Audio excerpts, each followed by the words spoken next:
Hello, family, friends, and fellow sojourners.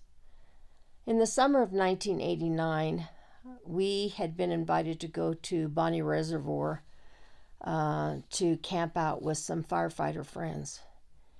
And about that time in our life, we desperately needed a fun getaway. So we packed up our camping gear and took off,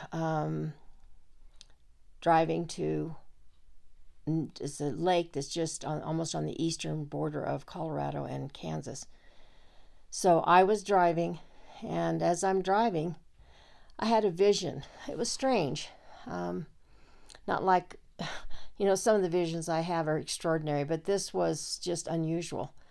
And it was of someone sliding into the driver's seat and taking down the odometer reading.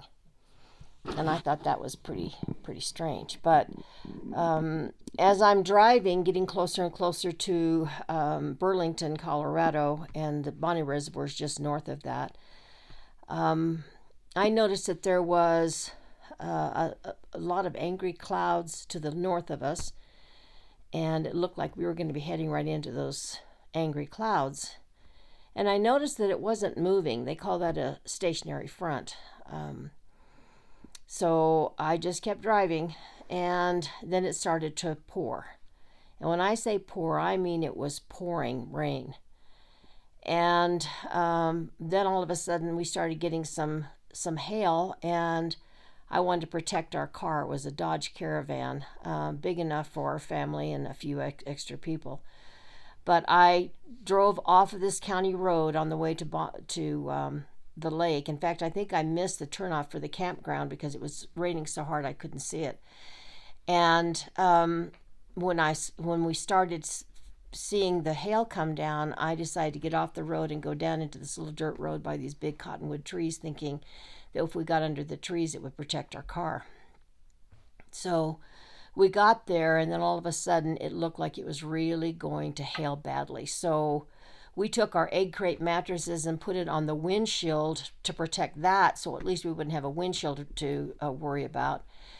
And then it came down golf ball sized hail, and it sounded horrible. It sounded like our car was being beat by hammers, hundreds and hundreds of hammers. So it was quite frightening, but I was praying the whole time and asking for God's mercy. And when it started slowing down a little bit, I decided we need to get out of this area and go see if some of our friends, if our friends were okay. But when we went to take the egg crate mattresses and put them back in the car, they were just soaking wet and heavy. And so we just slid them off of our windshield and dropped them on the ground and thought we'll just pick them up later.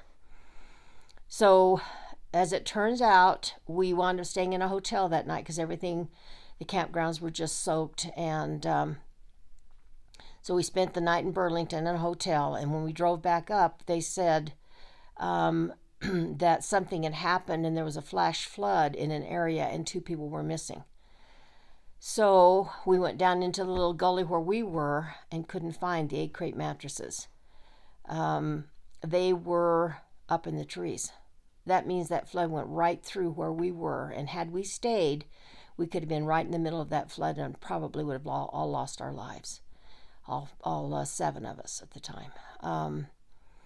So when we got home, we turned in an insurance claim, and sure enough, this insurance agent slid into the driver's side of the car, looked at our odometer reading, and they sent us a check. They totaled the car, and we were able to take the money, buy the car back, take the extra money that we got, and pay off our debt. So God not only spared our life, but He provided a way for us to pay our loan for the car in an unusual way, and we desperately needed the money at the time.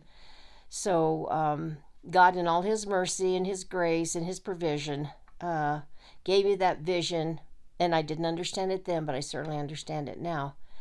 So again, it was a different kind of sign that I got, a different kind of provision than what I would expect, but God has never failed us. He's always taken care of every need. So Anyway, I hope that you enjoyed this story. Summer of 1989, I'll never forget it. Ryan was 18 months old, and I think that little boy was a different kind of storm. His family was a different kind of storm that we were going to face. And I've shared some of those stories with you. So, anyway, God bless you, my friends. Take care. Bye bye.